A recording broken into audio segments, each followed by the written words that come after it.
छात्रों, आज हम हिंदी बसंत में पाठ 5 मिठाई वाला पाठ पढ़ेंगे। इस पाठ के लेखक हैं भगवती प्रसाद वाजपेयी। भगवती प्रसाद वाजपेयी का जन्म कानपुर के मंगलपुर ग्राम में हुआ था और इनका 11 अक्टूबर 1899 को। और इन्होंने मिडिल तक की पढ़ाई की। उसके बाद इन्होंने कई नौकरियां की। पहले समय में बहुत जल्दी आसानी से नौकरी मिल जाती थी। इन्होंने फिल्मों के लेखन में भी काम किया है, भाग्य आजमाया अपना। और वाजपेयी जी ने 33 उपन्यास लिखे, 33। और इनकी मृत्यु जो है दतिया में 1973 को हो गई। इन्होंने स्वाध्याय किया था, स्वयं पढ़ाई की थी। इन्होंने विद्यालय से में जाकर शिक्षा नहीं प्राप्त की। इन्होंने ये आपकी पुस्तक में एक पाठ जो है संकलित है इनके द्वारा, मिठाई वाला। मिठाई वाला एक कहानी है। इस कहानी में उस व्यक्ति का मर्मस्पर्शी वर्णन है जो खिलौने वाले, मुरली वाले और मिठाई वाले के रूप में बच्चों के बीच आता है। देखिए, एक व्यक्ति है, वो खिलौने वाला कभी बन के आता है, कभी मुरली वाला बन के आता है, कभी मिठाई वाला बन के आता है।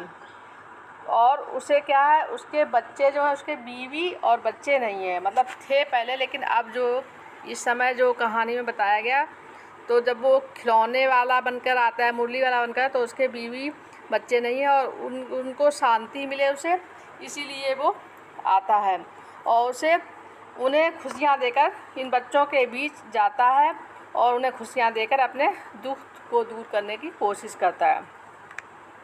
खिलौने वाला और बच्चों के बीच की बात बताते हैं।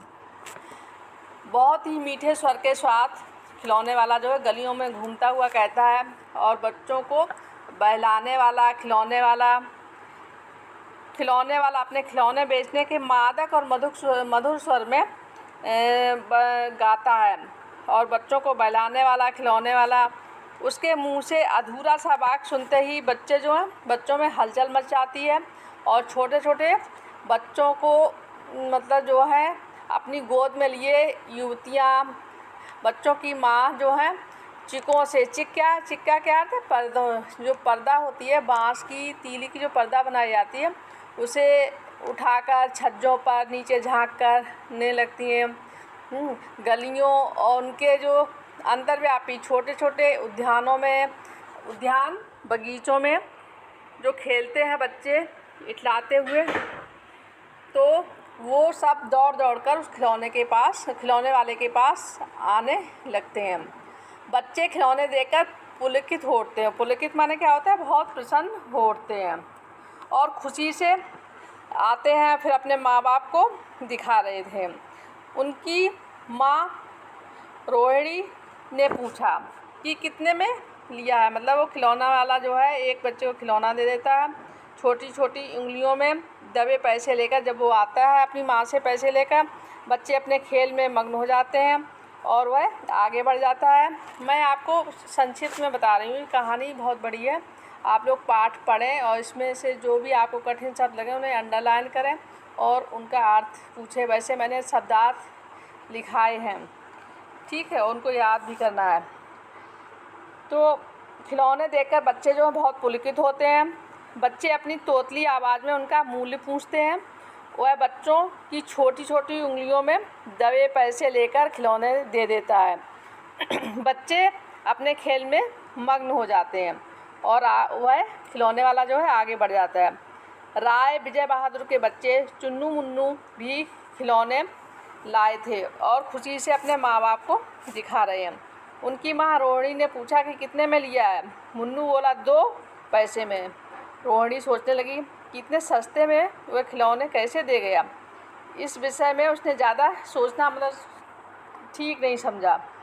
6 महीने के बाद जो है नगर में एक मुरली वाले के आने की चर्चा होने लगी जोरों पर। मुरली वाला, वो जो खिलौने वाला आया था, वही दोबारा से मुरली वाला बनकर आया है।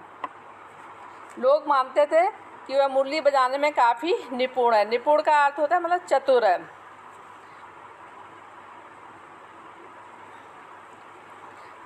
लोग मानते हैं कि बहुत चतुर है। वह मुरली बजाकर और गाना सुनाकर 2 पैसे में मुरली बेचता है। इससे पता नहीं उसे क्या मिलता है।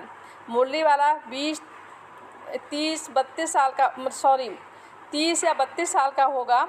दुबला पतला नवयुवक है जो बीकानेरी साफा बांधता है। लोगों ने सोचा यह वही खिलौने वाला तो नहीं है जिसकी मतलब लोगों में चर्चा भी होती है कि ये खिलौने वाला आता है, इतने सस्ते खिलौने दे जाता है। और वो नगर की प्रत्येक गली में उसका मादक मतलब मीठा स्वर सुनाई देता है। रोहिणी ने भी याद किया कि हाँ, लग तो वैसी आवाज़ रही है, वही खिलौने वाला था, वही लग रहा है ये मुरली वाला है, और वो आवाज़ लगाता है।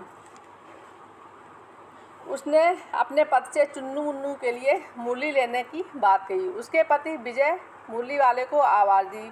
मुरली वाले के साथ बच्चों का पूरा झुंड मतलब समूह, पूरा जिसे आप ग्रुप कहते हैं अंग्रेजी में, तो बच्चे मतलब पहुंच जाते हैं। बच्चे एक साथ कह उठे, हम भी लेंगे मुरली, हम भी लेंगे। मुरली वाले ने कहा, मैं सबको देकर जाऊंगा मुरली।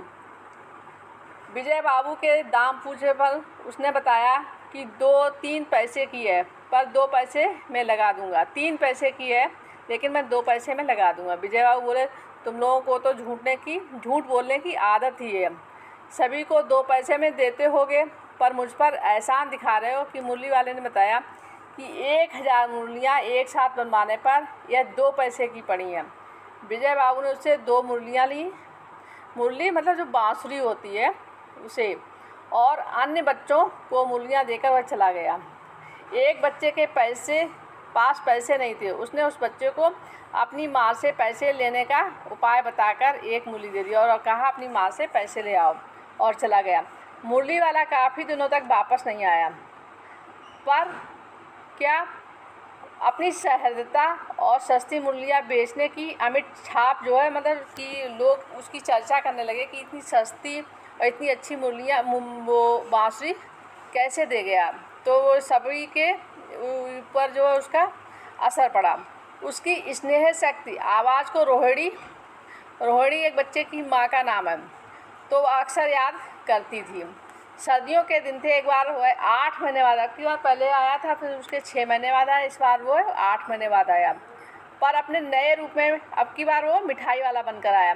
उसके मुंह से बच्चों को बहलाने वाला मिठाई वाला सुनकर रोहिणी जो है छत से नीचे आई और बच्चों की दादी से चुन्नू मुन्नू के लिए मिठाइयाँ खरीदने के लिए मिठाई वाले को बुलाने के लिए कहा।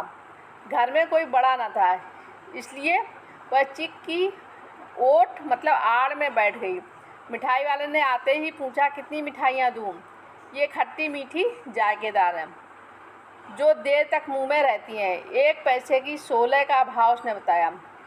दादी ने 1 पैसे की 25 न देने पर 20 देने की बात कहकर उसे 4 पैसे की मिठाइयाँ देने को कहा। वह जब मिठाइयाँ देने लगा तो दादी ने पूछा, कभी इधर पहले भी आए हो? कहाँ रहते हो? उसने कहा, पहले भी आया हूँ। रोहिणी के पूछने पर उसने बताया कि पहले भी खिलौने तथा मुरली बेचने आ चुका हूँ। रोहिणी ने उसके बारे में कुछ पूछा, तुम्हें इसमें क्या मिलता है? उसने कहा, बहुत कुछ। देखिए, रोहिणी एक बच्चे की माँ का नाम मैं पहले भी बता चुकी हूँ।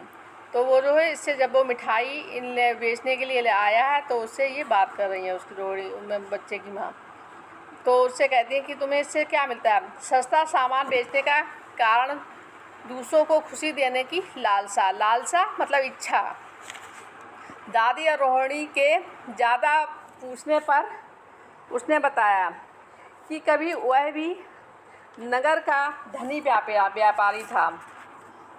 फिर वो जो है मिठाई वाला अपने बारे में रोहिणी और उसकी मतलब बच्चे की माँ और दादी ने ज़्यादा जोर दिया, तो वो बताने लगा कि वह भी कभी धनी व्यापारी था। उसके 2 बच्चे और एक सुंदर सी पत्नी थी, पर समय का खेल अब उसके पास है कुछ भी नहीं है।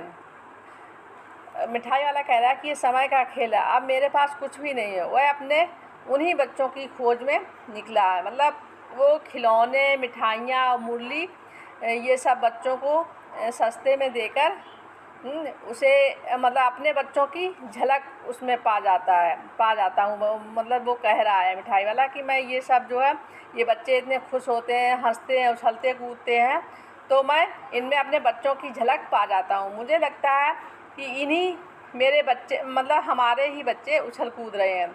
आप लोगों की दया से मुझे पैसों की कोई कमी नहीं है। जो चीज़ मेरे पास नहीं है उसे इस तरह पा जाता हूँ, उसे इस तरह प्राप्त कर लेता हूँ। इसी समय चुन्नू मुन्नू बाहर से आकर मिठाइयाँ लेने की अपनी माँ से मतलब जिद करने लगे। मिठाई वाले ने मिठाइयों से भरी मतलब 2 पुड़ियाँ निकाल कर चुन्नू मुन्नू को दे दी। रोहिणी ने चिक की ओट से पैसे फेंककर उसे देना चाहा, पर वह बच्चों को बहलाने वाला मिठाई वाला गाता हुआ और आगे बढ़ गया। धन्यवाद। देखिए ये एक कहानी है, तो उसमें जो आप लोग पढ़िए, मैंने आपको संक्षिप्त में समझाने की कोशिश की है। और जो है शब्दार्थ याद कीजिए जो भी आपको कठिन लग रहे हैं, जैसे स्नेहाभिषिक्त मतलब स्नेह प्रेम, अभिषिक्त मतलब उससे भरपूर सराबोर, उपयुक्त सही, चिक बाँस की जो तीली से जो पर्दा बनती है तो उसे चिक कहते हैं। अंतर्व्यापी जो अंदर तक फैला हुआ होता है।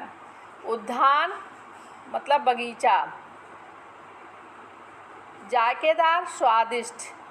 आप लोग शब्दार्थ याद करिए, पाठ पढ़िए। प्रश्न उत्तर अगले टर्न में। धन्यवाद।